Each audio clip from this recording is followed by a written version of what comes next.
Blessing, good afternoon to each and everyone. Welcome to Facts Not Fiction. And of course, our chief just prepared a nice coffee here for me. So I'll be taking a sip in that coffee as we go along. So, brace yourself.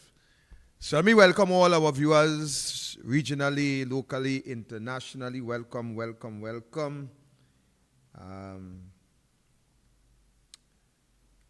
We are in a crisis. We are in a serious crisis in this country. And this crisis, ladies and gentlemen, it is as a result of you, the citizens' negligence. It is also as a result of you, the citizens of Trinidad and Tobago, laziness. It is also as a result of you, the people of Trinidad and Tobago, selfishness. It is also as a result of you, the people of this country, who choose to adjust yourself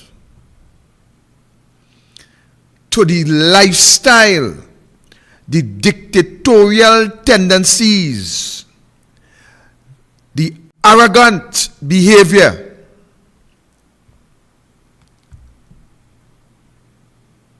of the Prime Minister.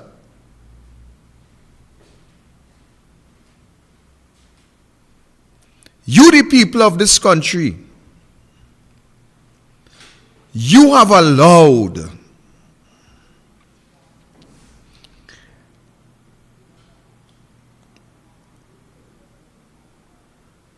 the behavior of Keith Christopher Rowley. You have allowed the hands of Keith Christopher Rowley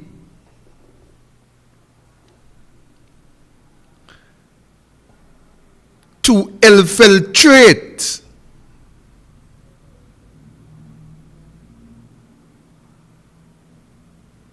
every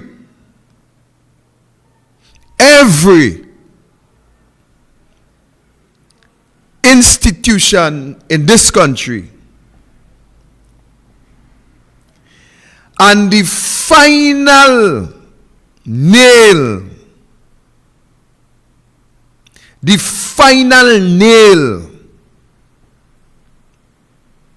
is already inside of the lumber. The hammer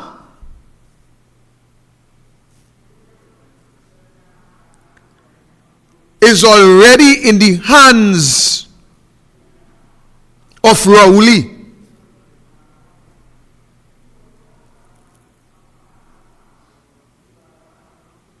And it's only a matter of time before he nails his way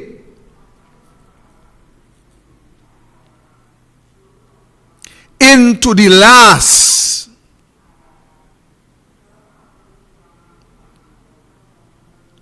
institution to complete the Nicolas Maduro Hugo Chavez cycle.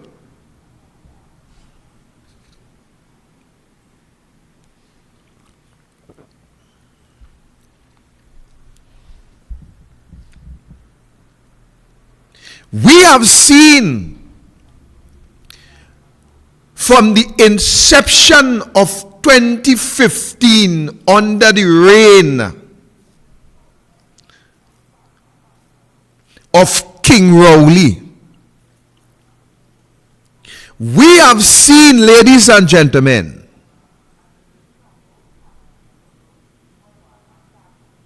we have allowed, we have supported and contributed to what is existing today in our society.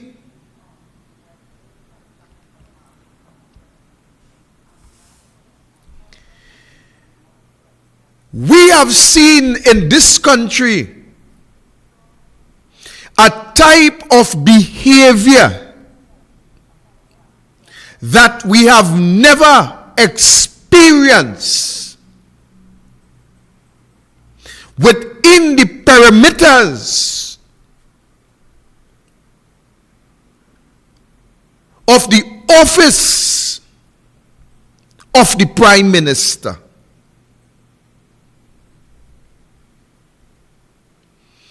You and I, ladies and gentlemen,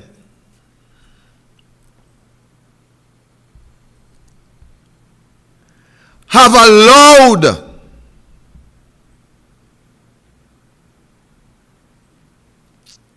a type of governance to exist, and we have allowed that type of governance to exist for so long that it seems as though it is impossible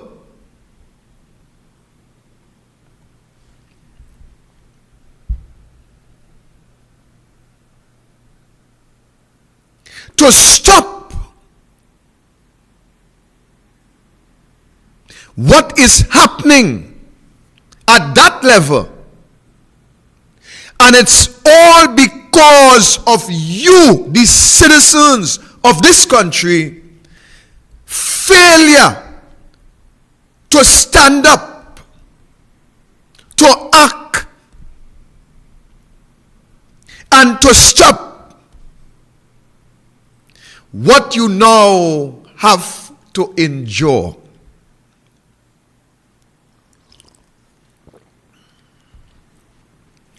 We have seen, ladies and gentlemen,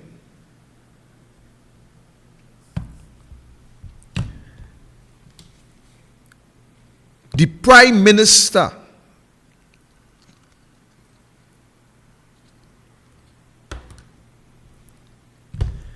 behave unseemly. We describe it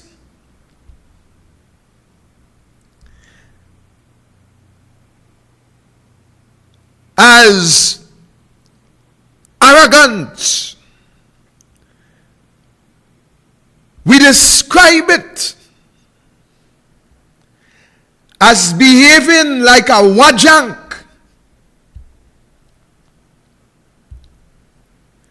We describe it as a dictator. We describe it as the worst, but yet, while we describe and prescribe and describe and prescribe, we have never do anything to stop it. And today, we are reaping the benefits of our negligence, our failure, our laziness,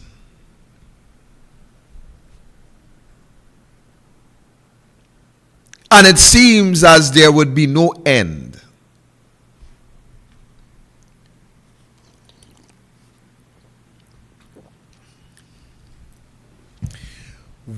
have allowed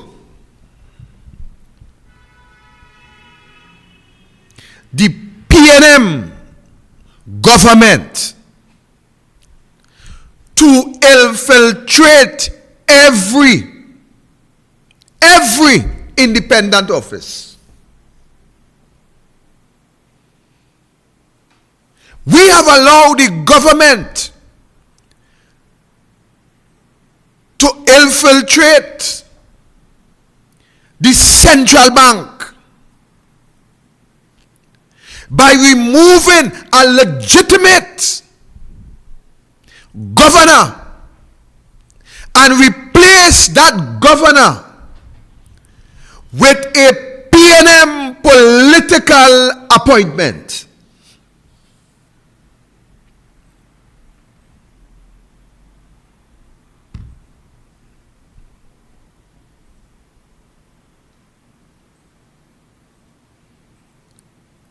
When the government hoisted the governor of the central bank,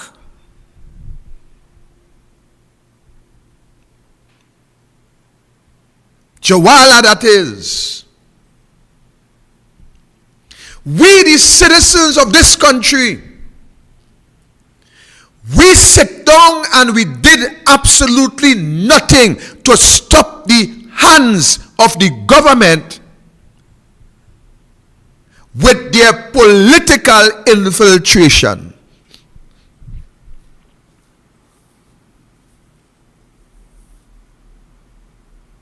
So they take control. And when they take control of the central bank, they take control of your finance.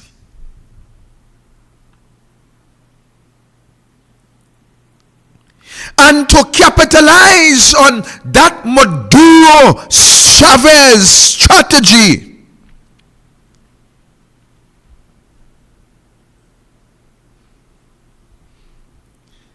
the Prime Minister said to you that I have looked into some account in this banking sector, and I am surprised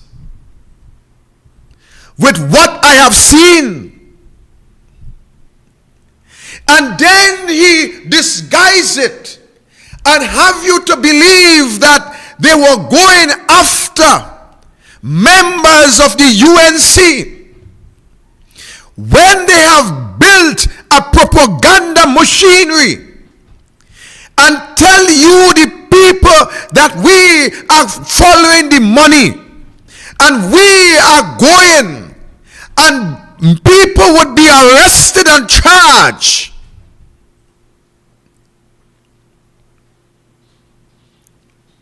And you, the public, John, Patsy, Lucy, and Jane, you were convinced that your Prime Minister was about to protect the assets of this country. So then he introduced a policy from the Venezuelan government that he now going to change the Trinidad and Tobago currency.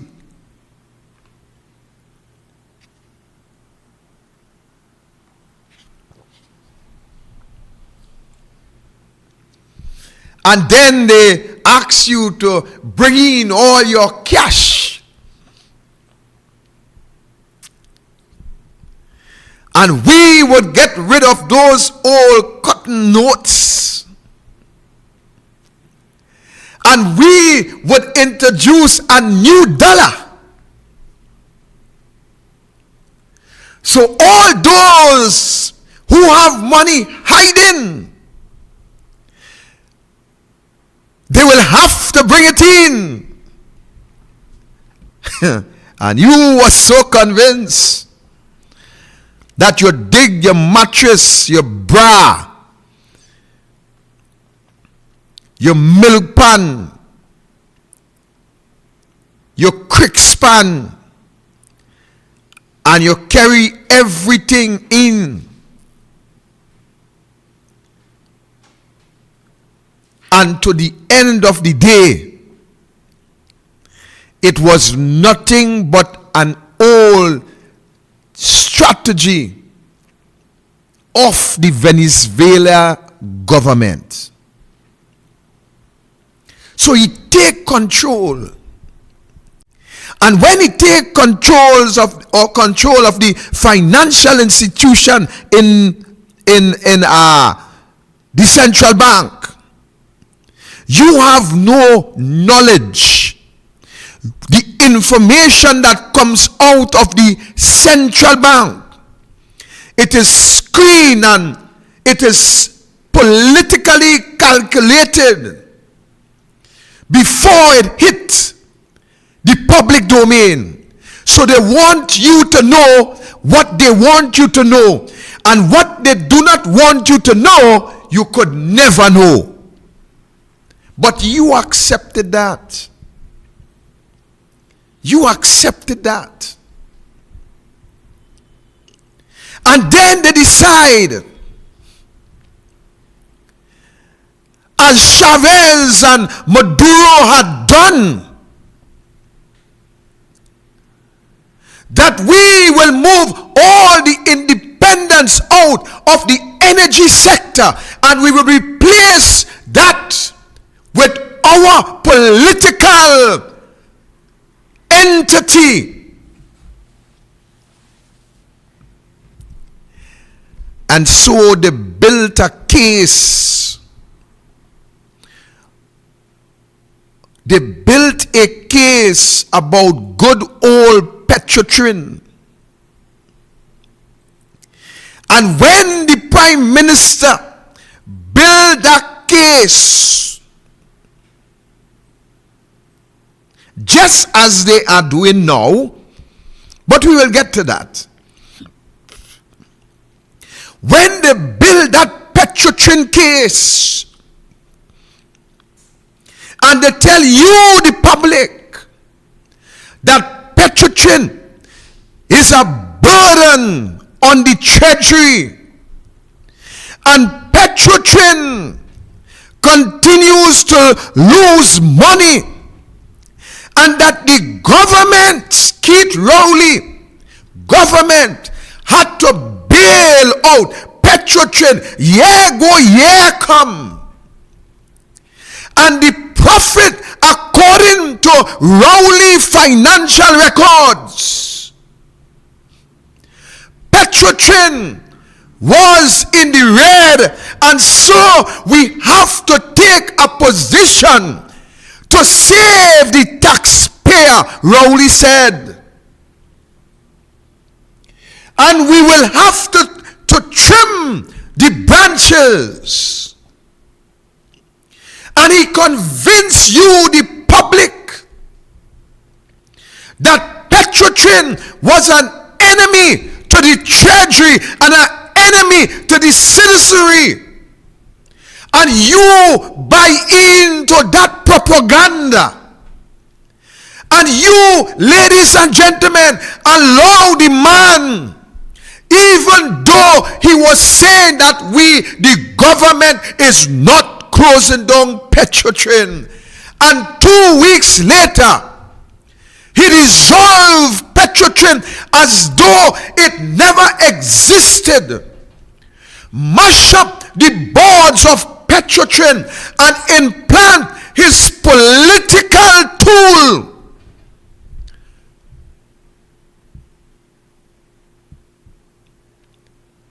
And you, the people, did absolutely nothing. You did absolutely nothing. And so he placed his friend, his partner, his neighbor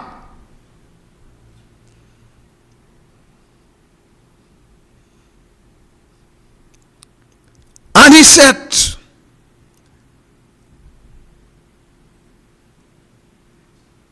on one side and on the other side, he places his attorney, his friend, his partner, Michael Kwamana.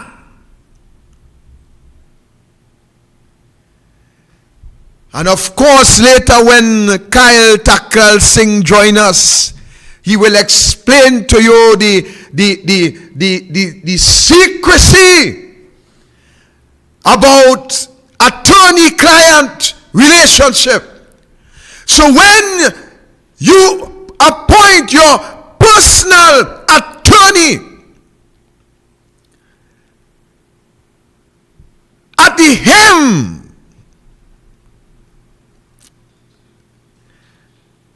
then the secrets would remain, so we wouldn't have to destroy you politically. We're getting somewhere. So, ladies and gentlemen,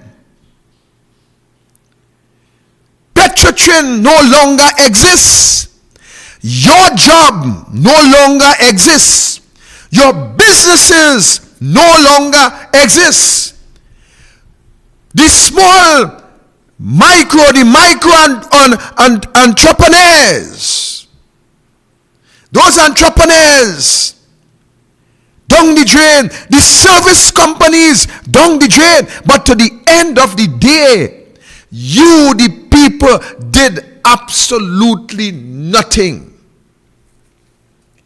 So he take controls of the central bank.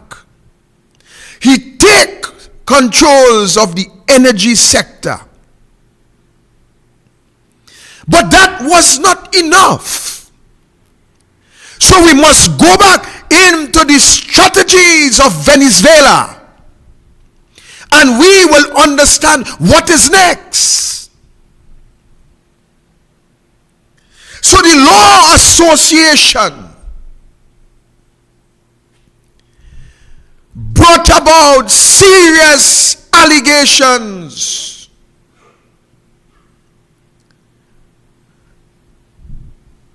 in respect to the Chief Justice Iva Archie. We will get warm here tonight.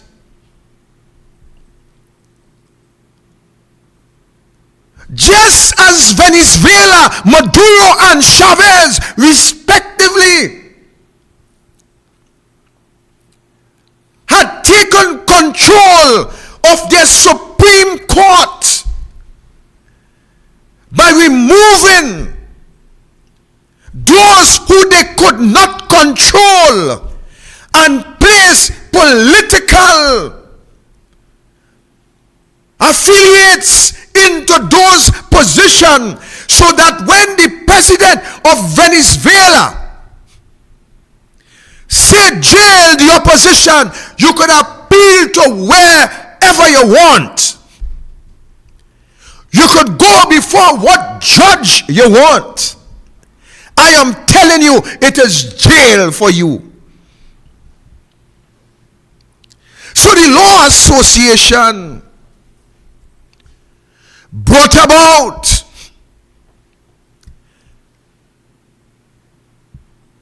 demanding action against these severe, dangerous allegations that still hangs over the head of the Chief Justice.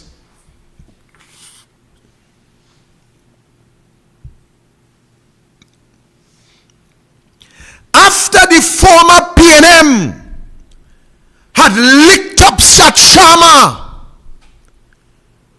after they have destroyed illegally Sat Sharma, here it is that we have serious allegations that should have and still warrant a tribunal to hear the allegations and to give Ivor Archie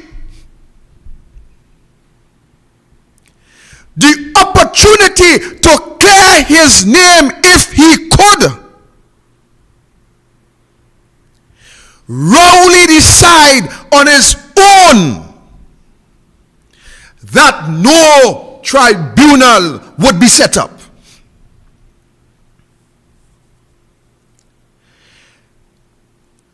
The Law Association, and that was before the vote for Amoy,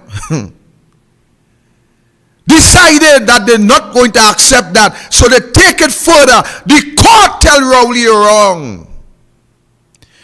Reconsider. And what Rowley say?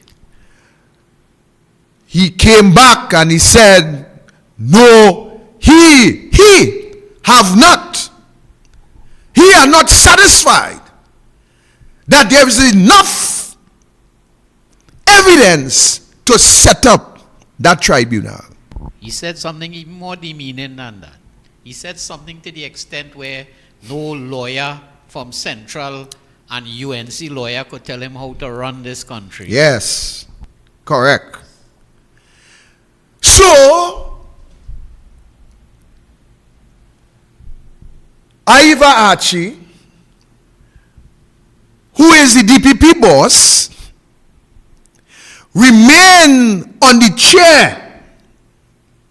You see, I want to believe that the more you misbehave under this government, is the more they cement you in the position. So you understand why we are in this crime situation. The more you misbehave, is the more benefits you have. So Ivor Archie remained in the chair, ladies and gentlemen. And then this young man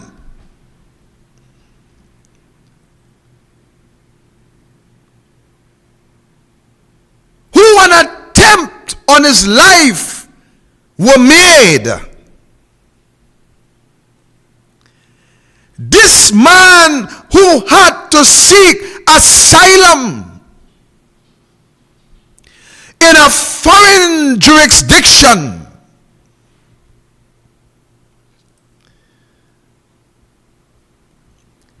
who came out and said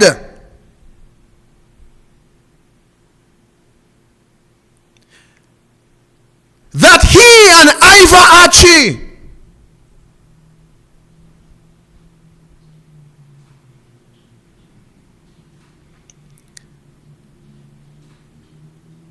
were enjoying themselves in Guyana. Dillian Johnson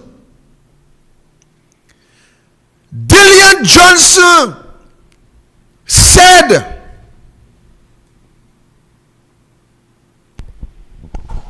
and we have it on tape, you know. And now go to ask you if you have it on tape. We have it on tape.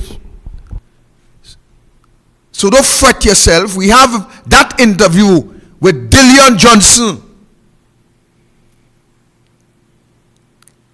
who tell us a lot of things.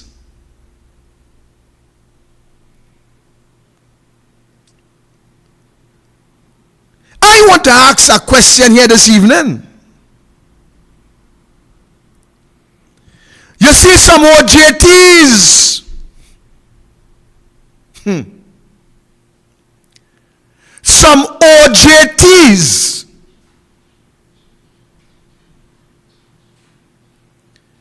who work within the judicial system, Trinidad and Tobago, you would be shocked to hear what some of these OJT have to say.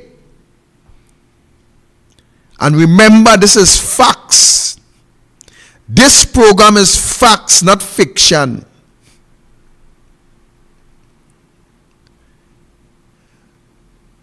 You would be amazed when you hear about the treatment, the luxurious treatment that some of these young OJT boys enjoy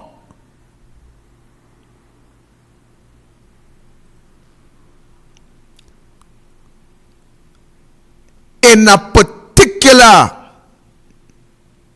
facility.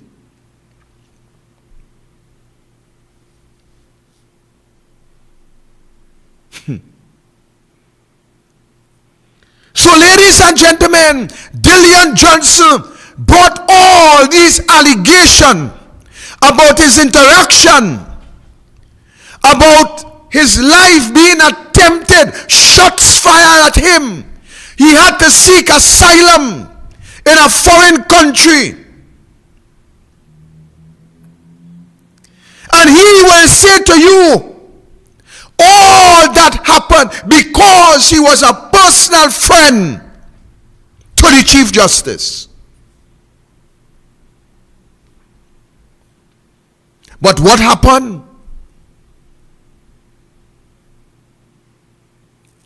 Rowley decided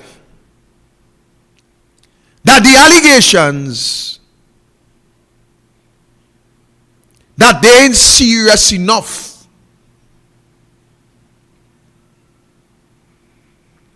You see, it is a clever, strategic move to keep someone at that caliber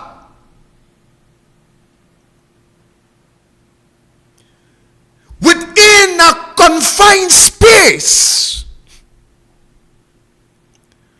And that confined space would be into the hands, it will be at the mercy of the Prime Minister.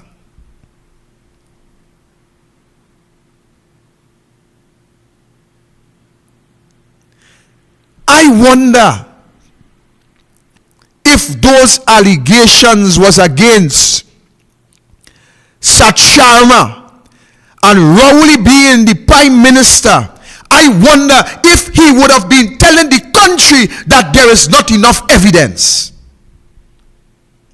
You see, I want to say to you here today, I want to say something here to you today.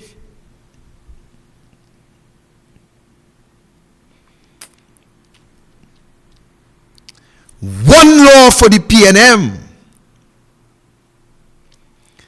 and another law for the UNC.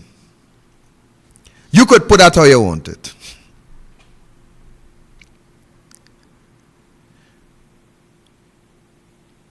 So we can only conclude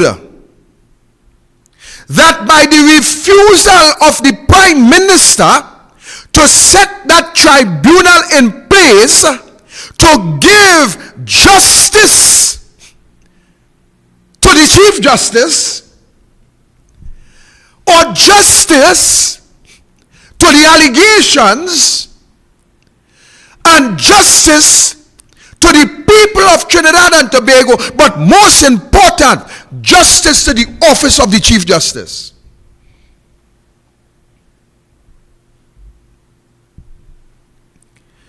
Keith Rowley refused.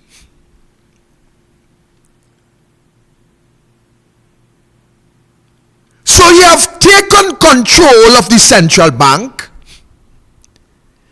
He take control of the energy sector. By the way, putting mechanisms in place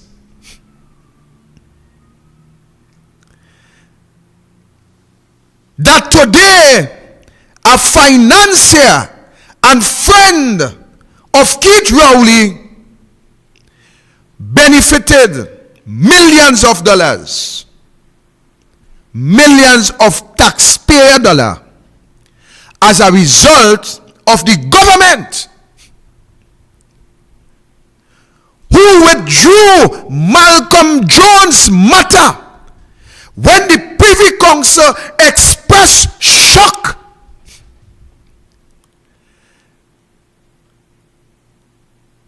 But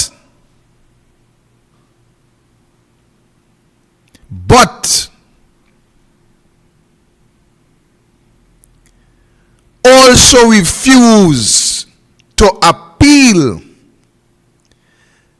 the arbiter's decision after senior counsel Deborah Peake said to this country that the arbiters err in the Avery drilling matter. Refuse to appeal, just as they refuse to allow Malcolm Jones to pay back millions of US dollars to you, the citizens of this country. So we control the central bank, we control the energy sector, and we have control over the judiciary. But just as Maduro will ensure that it matters not how much thousands upon thousands of voters will come out and vote against him, he will always win an election in Venezuela. Because the election commission there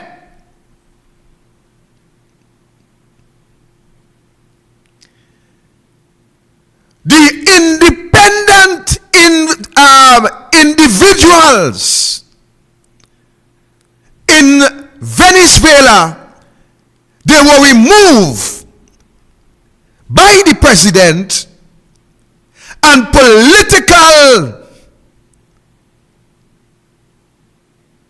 individuals were appointed to look after Venezuela elections. Today in Trinidad and Tobago, we have seen the Keith Rowley government bypass an independent individual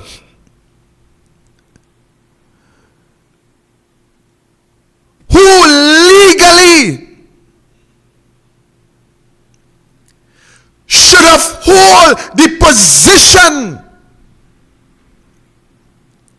in the Election and Boundaries Commission. And we have seen, just as Maduro did,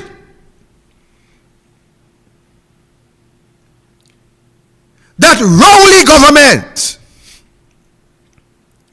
have appointed the family of Maxi Coffee, who was the Minister of Information under the PNM government, appoint her niece, his niece, into the position within the Elections and Boundaries Commission.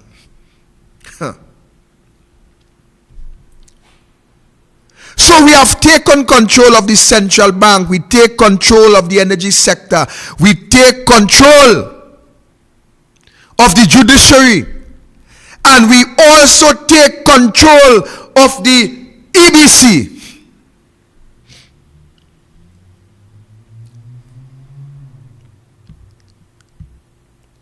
But is that enough?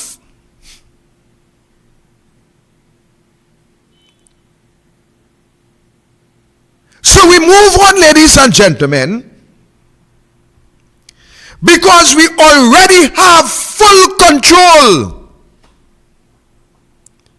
of the upper and lower house.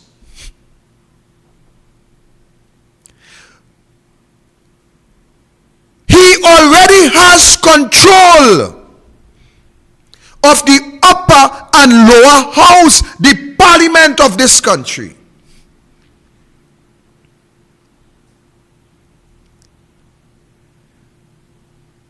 So we decide that we need more control. And the next item that we need would be the commissioner of police.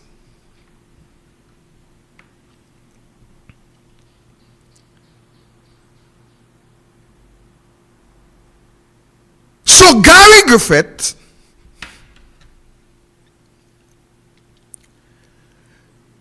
stood up and tell Rowley that I will not take instruction from the politician.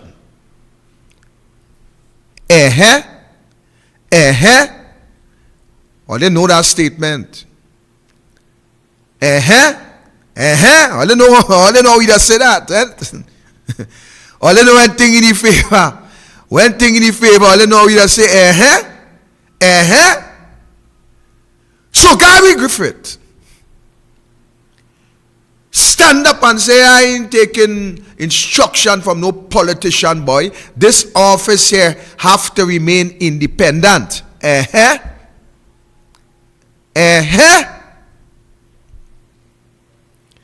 man mash up the whole police service commission.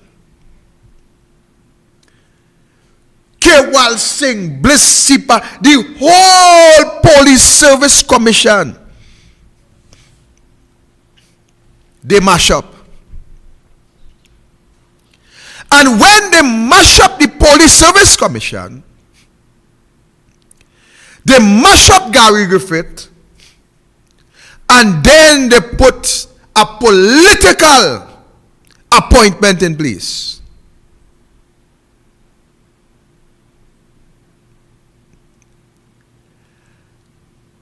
And then from one political appointment, we have another political appointment.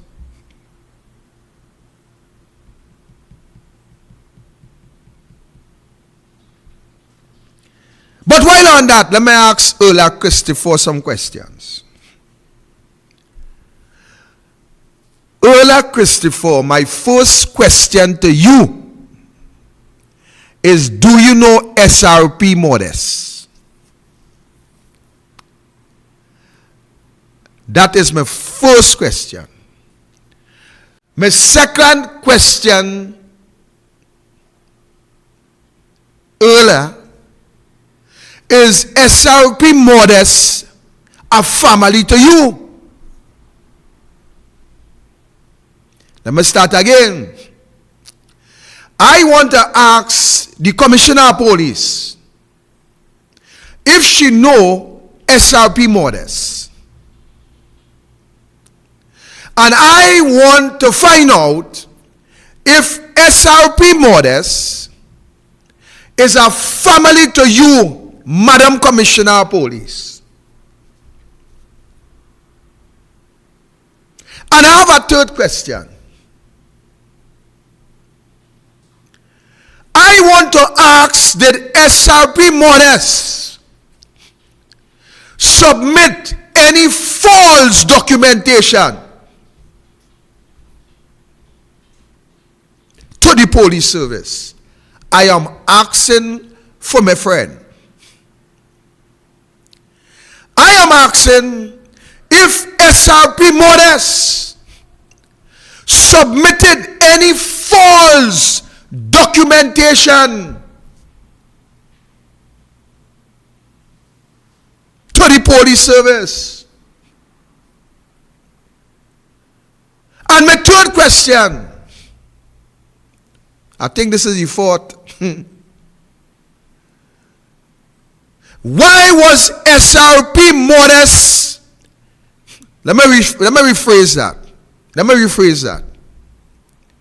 My fourth question, for Commissioner of Police, was SRP modest firearm seized?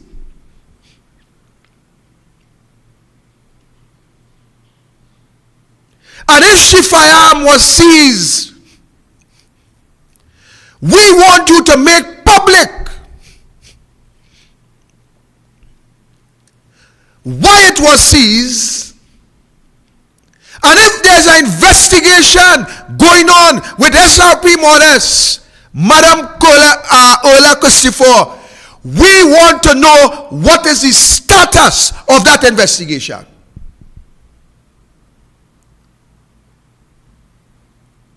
So I ask you one, do you know SRP Modest? I ask you two, is SRP Modest your family? I ask three, did SRP Modest submitted any false document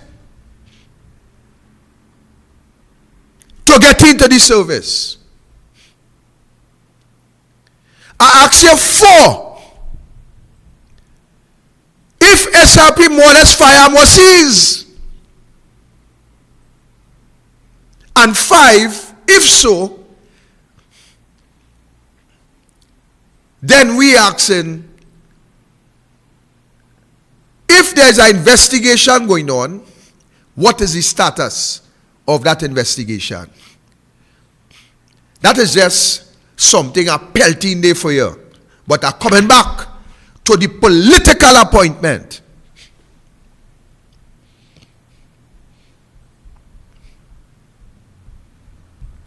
So ladies and gentlemen, they take control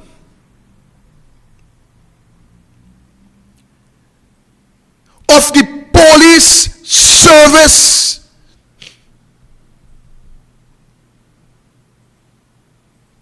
So they go on with central bank, they go on with energy sector, they go on with judiciary, they go on with EBC, and they go on with the office of the Commissioner of Police, political appointment. 5.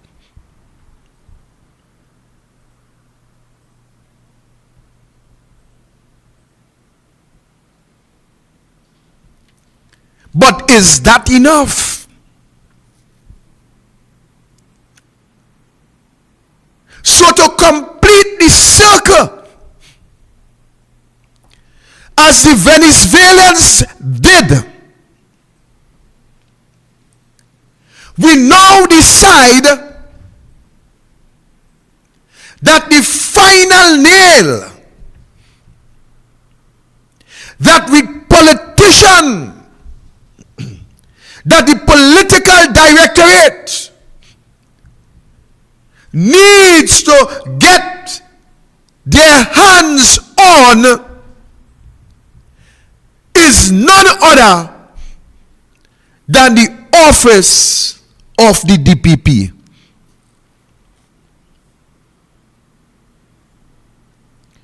The office of the DPP, Director of Public Prosecution.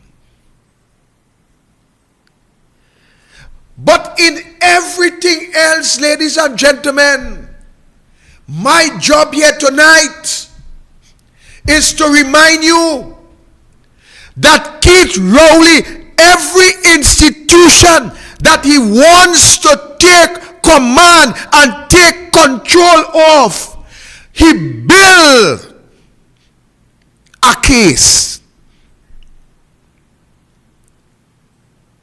They built a case to get rid of Rambaran, Jawala. They built a case to mash up the whole of Petrotrin. They built a case, ladies and gentlemen, to get into the EBC. They built a case, ladies and gentlemen,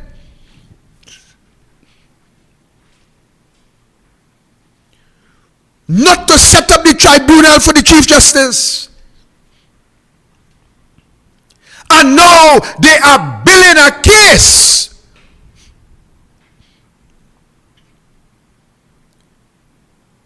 to mash up the DPP and the DPP office.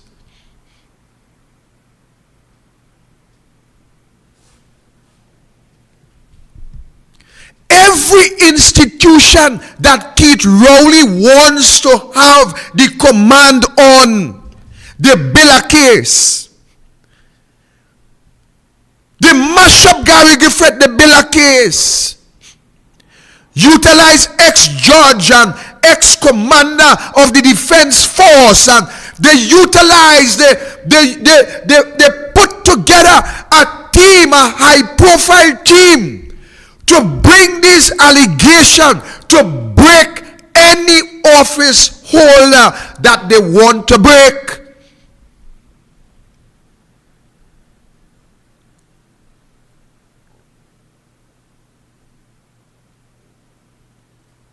There are times that I am critical of the DPP, you know. Don't feel this is a friend or partner thing. There is times I am critical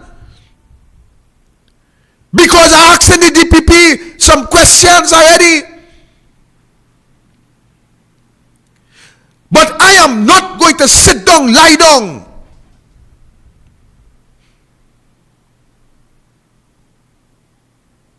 and allow this government to trample the independent institution. As the director of public prosecution, I have never sat down on any institution that this government trample and break up and mash up. I have done my part. I have done my part. But you people in this country, you have allowed Rowley to trample all these independent institutions, and you did absolutely nothing to defend this country. Now they are after the DPP, and you still sit down idly by. Well, I am not going to sit down. I, Victor Roberts, I am not going to sit down.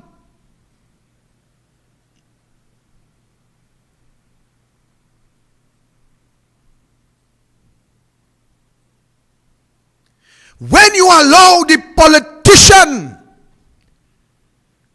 and you hear I say politician, when you allow any government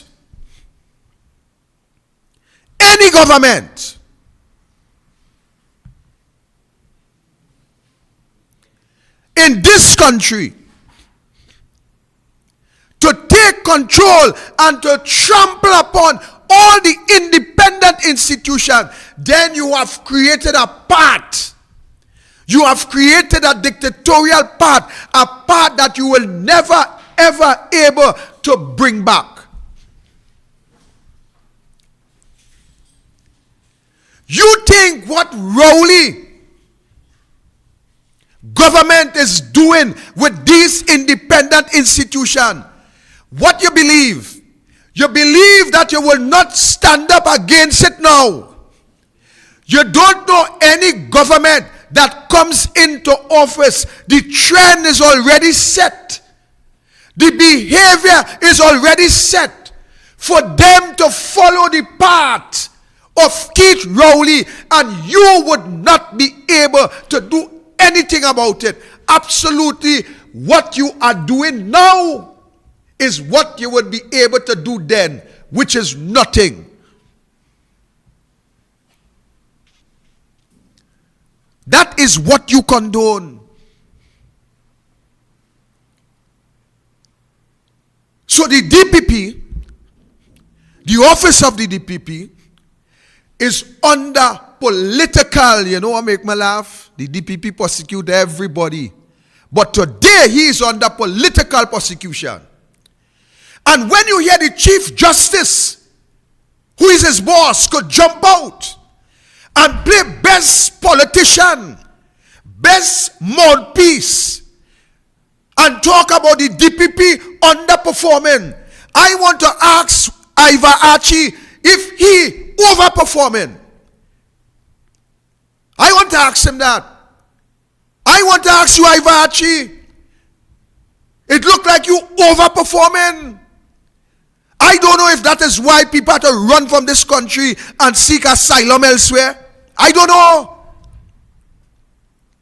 I don't know. I am asking.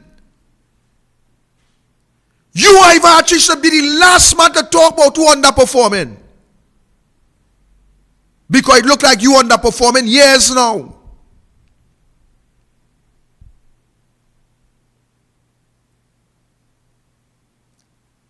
What manner of man who ought to hold the judiciary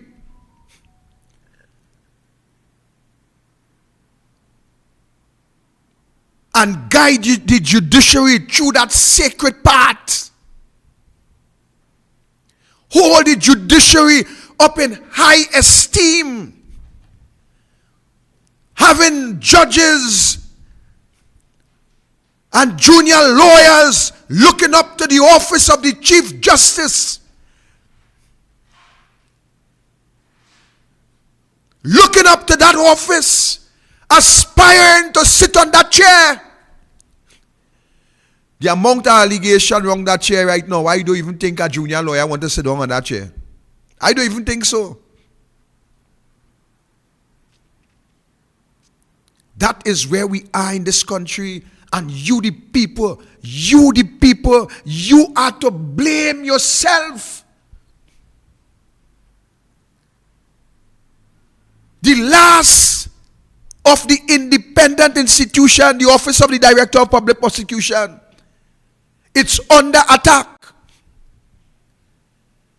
And I am not going to sit down. I am not going to sit down. So let me put you on notice right now. And I want to put the Commissioner of Police on notice too. I am certain that a letter will be coming to you soon, Madam Commissioner. And remember, I ask you if you know SRP Modest. And if SRP Modest is your family, I want you to remember that. I also asked if SRP Modest submitted any false document to get in the police service. I even asked that question.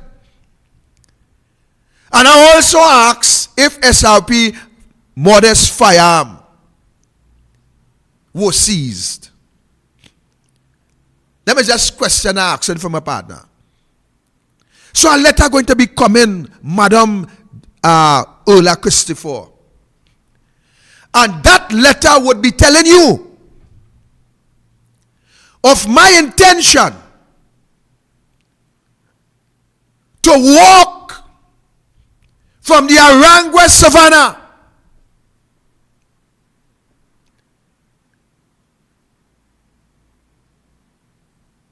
straight down to the Hall of Justice or thereabout, standing up against and standing up for, standing up against the attack on all and every independent institution in this country, and standing up for the democratic process that the government refused to obey. I am going to walk from that Arangwe Savannah down to Port of Spain come the 7th of April, which is Good Friday, and I invite in Trinidad and Tobago to bring your bubbly and come. Bring your bubbly and come. Yeah, boy, Victor. So who helping you out with that exercise? Brother, there's an attorney by the name of Kiel Tacklalsingh, and I want to welcome him to the program one time. I want to welcome him to the program one time. Because you see, Kiel don't tell me already, Victor Roberts, don't afraid to get on bad, but when I come, I want you behave different. Check. Check. Yeah, go ahead. So this attorney will be preparing the letter. His law chamber would be providing that document on time to the commissioner of police. Because you see, I am not going to sit down and allow Keith Rowley or any politician to trample the office, the serious office as the director of public prosecution. I am going to do my part, Trinidad and Tobago. And I am inviting the whole of Trinidad and Tobago to come out on the 7th Good Friday. I will give you the time next week or Friday, don't worry. Come out and let us walk peacefully. And I'm telling them from in front, I am walking peacefully to defend all the independent institutions in this country that the government of Trinidad and Tobago have since poisoned. It seems as though they have spread lanet in all those independent institutions. And when they want to break it up and mash it up, they fabricate a case against the office holder using high power individuals to break and to convince you, the public, that what they are saying is true because it is coming from high-ranking officials. Well, let me tell you something. Half of them are high-ranking officials is more crook than the real crooks itself. Kiel, Tacklalsingh, welcome to Facts Not Fiction. As usual, I know that you have a lot going on and you have left to come down to deal with this important subject, the subject of the attack on the office of the DPP. And without any further ado, I want to hand over to you to help Trinidad and Tobago to understand the seriousness about allowing that office to be politically contaminated. Yeah, okay, so good night, Victor. Good night, everybody. Good night to the viewers. It's a little while since I've been on, I've been here, Facts Not Fiction, or even Douglas Politics. Very busy these days in practice. A lot of cases, such as your own, Victor, but we wouldn't talk about it. Right? So, over the last, I'd say 10 to 15 days, we have seen now perhaps one of the worst attacks on the director's office, on an independent institution in our country. The Director of Public Prosecution's office is perhaps one of the most important independent institutions and constitutionally enshrined offices in our country, in our constitutional architecture. And that is because the Director of Public Prosecution is an office set up by the Constitution, and essentially it controls criminal prosecutions in this country. Criminal prosecutions. What does that mean? It means that anybody in this country who is charged with a crime, you fall under the jurisdiction of the Director of Public Prosecution. Even if police charge you, or even if somebody privately bring you up on a protection order and you breach your protection, or any and all prosecutions in Trinidad and Tobago are subject to the discretion of the Director of Public Prosecution. To put it another way, no prosecution in this country could be mounted against a citizen if the DPP disagrees with it. He's very, very powerful. And that is even more powerful, to some extent, even more powerful than a High Court judge. And I want to tell you why.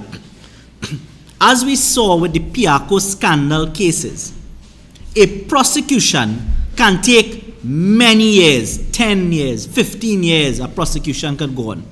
So sometimes the mere fact that you are charged is worse than if you are even found guilty, because of the amount of time you have to spend fighting this charge. We saw that in the case of many politicians in this country. And therefore the decision to lay a criminal charge is a very, very important one, especially in a country that is as polarized politically as Trinidad and Tobago. We aren't newbies here. We know what happens in this country. We know there are political prosecutions. We know that police have fabricated evidence and made up cases in this country against politicians and other persons. We know that. And that is why an independent office or an independent office holder in the form of the Director of Public Prosecution is extremely important. I am no politician, but you have to bring the politics into it. It is clear that one of the methods that can be deployed in any dictatorial society, much less for Trinidad. Let's take it in the world. Venezuela, right? Yeah. Honduras, Chile, all over the world that you find dictatorships, you always hear about political prosecutions. Russia, you know how much people Vladimir Putin have in jail? Because he's able to institute some form of prosecution against them. That is what happens. That is what happens in dictatorships.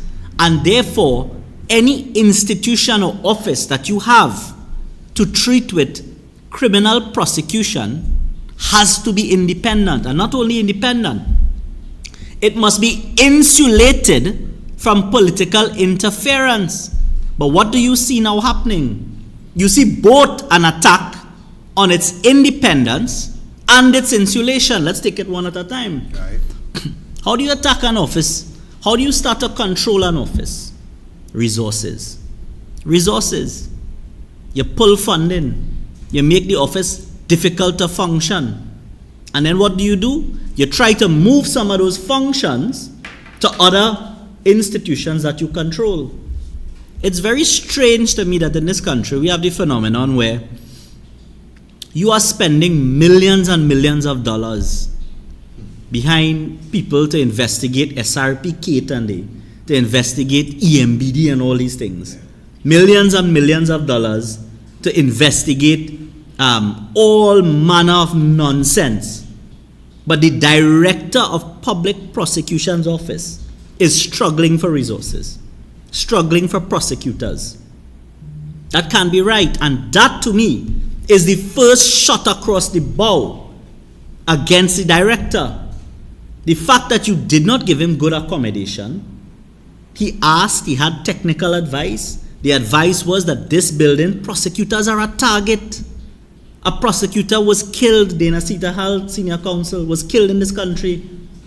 I don't know if people forgot that. So when the director says, listen, I need an office that I can protect, that the police can protect, that can ensure my prosecutors, many of them who are young people, and a lot of young women actually are prosecutors. I need safe premises for them. How could you take up any complaint with that? That should be a matter of priority for the government. It should have been a matter of priority for any government that is interested in combating and prosecuting crime. Correct. But it's clear that he had no interest in that. None at all. Instead, the Prime Minister mounts a political platform to attack the Director of Public Prosecution. There are conventions in politics. There are conventions in politics. Why do you attack the Director's office? And you cannot divorce from that the fact that the Director has discontinued 3 very high-profile prosecutions in this country. 2, but I say 3 because one is against former Attorney General Anna Ramlogan, another against former Senator and Attorney at Law Jerry Ramdeen, and now just on the heels you had the discontinuance of former Prime Minister Pandey. I don't believe in coincidences likely. You know, as lawyers we train to look for patterns, evidential patterns, and you look for inferences, and you could infer fraud and malintent and misfeasance from the coming together of events, the curious coming together of events. So here you have these 3 major discontinuances of prosecutions, political prosecutions, all of which go to defeat the narrative that the UNC corrupt. Remember, that is the main weapon politically that the PNM uses. The United National Congress is corrupt. We have corrupt people. We taken bribe. We're doing this. We're doing that. Right, fine. Never been able to prove it. Can't prove it. The most you could do is get policemen to charge. Right? And, you know, a policeman could put anything in a file, send it to the director. The DPP is not the person who could pronounce an evidence. If a policeman brings a statement, it's not the DPP's job to cross-examine the witness. He has a statement. He has to act on the statement. And if he has sufficient evidence to charge, he has to charge. But when it becomes alive to him that those charges are bad, or that the evidence, such as in the case of Nelson, is unreliable, and that the person is unlikely to testify, he then exercises his discretion to discontinue. And here you have a trifecta of blows against the PNM's narrative that the UNC is corrupt. Removing that propaganda that you're trying to stick on the United National Congress. And all of a sudden, out of the blue, the Prime Minister decides to mount a political platform and complain about the DPP. He is then closely supported by perhaps the most incompetent Attorney General this country has ever seen. Perhaps the most incompetent Attorney General this country has ever seen. Lost file, lost case in Miami, lost memory, right? Lost all of that, you're right. So you have the most incompetent Attorney General I've ever seen in any way, I think, now in the Commonwealth.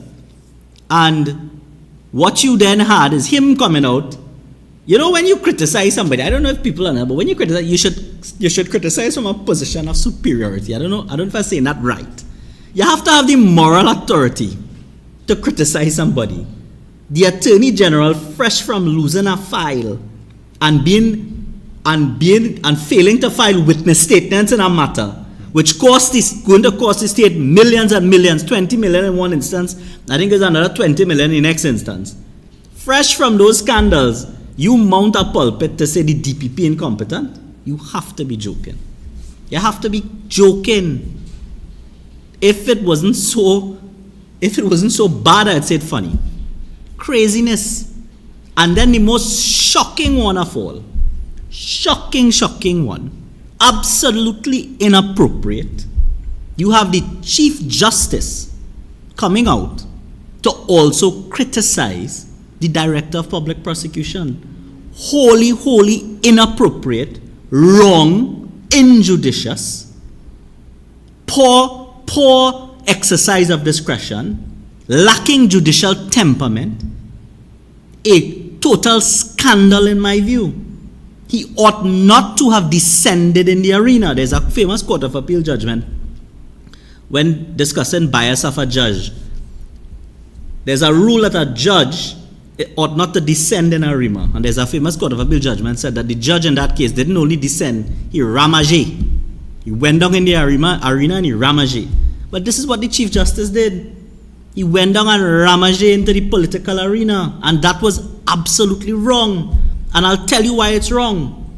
It has always been a constitutional convention that the judiciary must be independent.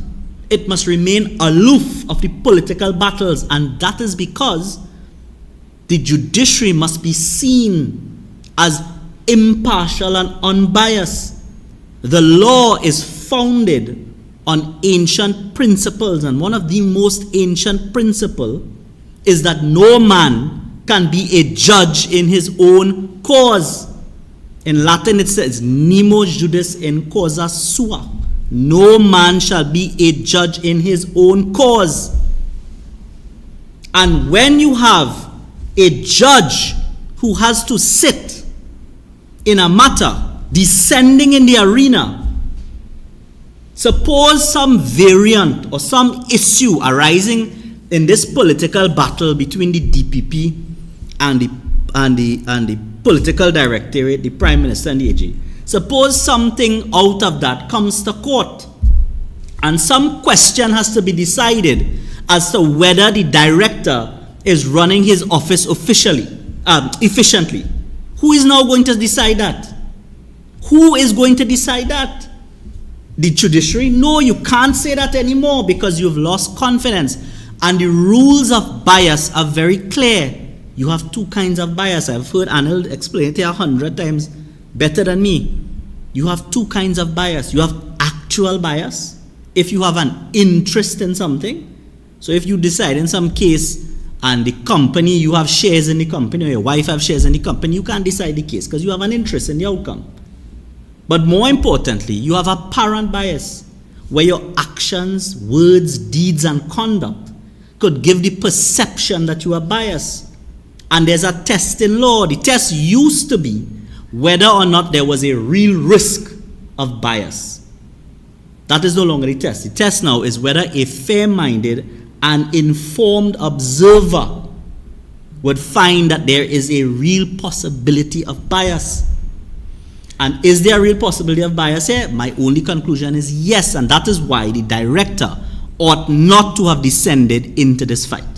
Well, I see you take it from a point, and I respect the point you take it, the avenue you take it from. But I am not going to separate the Chief Justice from the political directorate. Well, that's my second point. The behavior of the Chief Justice, it shows clearly that he have entered into the political dial. And when you enter into the political dial, especially when you are the boss, so to speak, of the DPP, and you will choose, because I mean, Kiel, you have a lot of attorneys working for you and with you, and I am utmost sure that if you are dissatisfied with the performance of any of these attorneys, that you will rain them over the coals, but you will not rain them over the coals in a public forum. And once you tend to deal with situations like these publicly, especially where the Chief Justice sit as the Chief Justice, and one who ought to really keep the executive, so to speak, on a check and balance kind of basis, one who also will have the authority at times to interpret constitutional matters, and you would then enter into the realms or the pit of this to and fro, which we already seen that the Prime Minister have a strategy that he had developed over the years, that once he intend to dismantle any entity, he always attack it and always bring it to the public domain that, look, this office is just as he did with Petrotrin, just as he did with Gary Griffith, by using, I think it was Stanley John, former justice, and I think it was the commander of the defense force at the time, and give them the authority to investigate, and then to bring this public, and then, as he said, take information to the Police Service Commission, mash up the whole Police Service Commission because you want to mash up Gary Griffith, influence the president to get politically involved, that is Paula May Weeks, by retracting the list when the law states clear what should have happened when the list reached in her hands. And we are now seeing that the Chief Justice, together with the Attorney General, it appears as though they are now the bulldog for Keith Rowley. Well, and you're absolutely right. It is not wrong to say, and I think you could take the quite reasonable view, that the Chief Justice of this country is hopelessly compromised. We only need to recall some of the major scandals. There was the way in which he handled the Marcia Air Caesar matter when she was promoted and then demoted and all of that, and there's a case in court on that, so I don't want to talk about it. You also have the case where he wrote a letter for somebody using the office of the Chief Justice to get housing in HDC. In other words, he lent the prestige of the office of Chief Justice to get a benefit for someone else, which is a no-no. You can't do that as a judge, and you can't do that as a judicial officer. You also have the issue which led to the young man being asylum in the UK. All of those are issues which the public has looked at. Correct. And has lost confidence, in my view, in the office of the Chief Justice. Correct. The way for him to absolve himself of that was to go into the 137 procedure, whereby the Prime Minister would institute the procedure against him, and he could clear his name. The Prime Minister refused to do that. Absolutely refused to do that. And the Prime Minister can always do that, by the way. He can still do so. There's nothing stopping the Prime Minister from doing any point in time. Well, let me just interject There's there. no limitation period per se. Right? Let me interject right there. Mm-hmm. And that is why I am of the firm view that it appears as though the Prime Minister now has in his hand a dangerous weapon over the head of the Chief Justice. And therefore, if I may say, in my view, I believe that the Chief Justice will have to act when the Prime Minister wants him to act, based on not setting up that tribunal where the Chief Justice would have been able to speak, just as Gary Griffith and said, look, no politician cannot give me any advice as to how to do the independent job of the police. Agreed. And it's unfortunate because I am also worried about the independence of the Chief Justice. And again, there is sufficient evidence in the public domain. I say evidence, but there's sufficient facts and reports in the public domain for someone to conclude that the Chief Justice is a puppet of the Prime Minister, which is a very, very unfortunate thing. It's a very, very unfortunate thing. It's not a laughing matter at all. Because whether or not the Chief Justice is, the perception of the public to justice, the perception of the public and the confidence of the public in the judiciary and our judicial system lies at the heart of the rule of law. If we do not have confidence in a court, then you don't have respect for laws because you don't think the laws will be enforced. You don't think you could access justice. And that is why confidence in your judiciary, your judicial offices, and the head judicial office is always important. Now, the ordinary man looking on at these things has to be seriously concerned.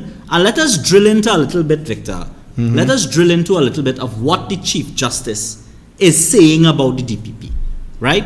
First of all, he starts his polemic, his attack on the DPP by saying, well, he understands that as a judicial officer, he ought not to lightly enter the fray. Well, you should have stopped there. With all due respect to the Chief Justice, you should have stopped right there. Because you ought not to enter into these kind of debates. He then goes on to talk about, well, does the director really need, I might be doing this in order, but does the director really need all of these prosecutors? Who are you to say that? Who on earth are you to say? That is a judgment. First of all, it was a cabinet decision. But secondly, it was the judgment of the independent DPP as to what he needs his resources. Mm-hmm. The Chief Justice is not a prosecutor. I want people to understand. Because he is the Chief Justice, it does not mean he knows everything about law or about how law functions. I don't know him to be, I don't know him as any great practitioner. It may have been before my time, but I have not seen his name on any judgment as an advocate or a barrister or a lawyer. Mm-hmm. And I really can't understand how we could go further with it. But if the Chief Justice is hopelessly compromised at that, then we are in a serious panic state. The next thing he talks about is that, you can't, the director is not responding to letters. Well, I know as a matter, I have read and I understand that the Law Association has written to the Chief Justice on many occasions on different issues. And the Chief Justice has not responded to the Law Association. So the same criticisms that you have of the DPP, you shine a light on him, it could shine back right back at you. And that is a serious problem. It means that you are being hypocritical, absolutely hypocritical as a Chief Justice. It is wrong, and you ought not to lightly enter any debate.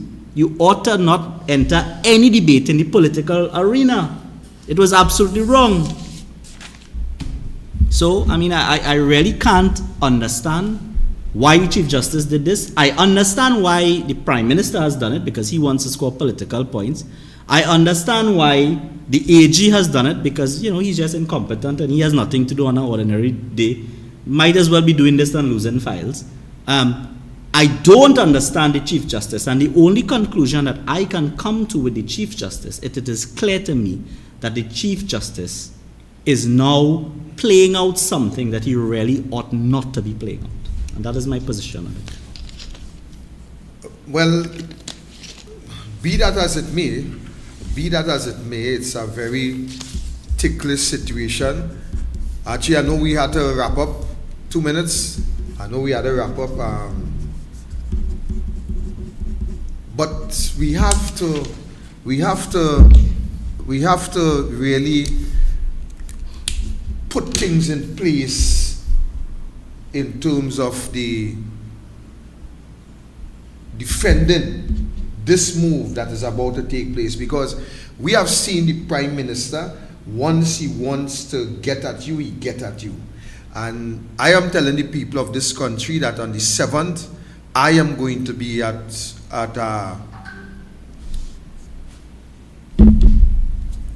March. Aranguez, Savannah. Right. Yeah. So what is the plan with that now? Let me hear. So I'm going to be writing the police again. So let me recap. Yeah. Last time we write before, the law is that you have 14 days to write for permission. I wrote before the 14 days. I wrote on the 14th day. We write before and the delay. And then what they come and say, after they call you and they tell you something, they come and they say, well, something else. So we ain't going to get into the facts the matter before the court. Right? So put that aside for now. So but we're going to write them again. Out of precaution, we are going to write them from tomorrow, which is well before, when is Easter Friday? The 7th. The 7th, right? So we're going to write them from tomorrow and say, listen, we intend to do this. You'll go down and drop a letter, hand deliver, and then we will write on the 10th day, the 14th day, and say we want permission now, start processing, this is what we want, this is the route, etc., etc. And then we will write them again every single day if we have to for an update. Right. Because that is the only way we could get this thing done. So, ladies and gentlemen, we are asking you to come out. I am going to walk from Aranguez and I want to conclude in front of the Hall of Justice. Hall of Justice, or we could go in front of the director's office, the DPP office. Right. We could go in front of the building that they say not safe. Right. So we could end all there. We could go by the Chief, well, we shouldn't go by Chief Justice residence, but we could go by the Hall of Justice. And this really and truly, ladies and gentlemen, is in defense of what the government wants to do. We can no longer sit down and allow that to happen. Our time is out. We have to leave it there for today. I want to thank Kiel, Tacklalsingh for being here. But we have to leave it here for today. Circumstances beyond our control. So stay blessed, stay safe. Circumstances beyond your control? Yeah, beyond my control. on this occasion. I don't know what I don't know, Victor. So we out.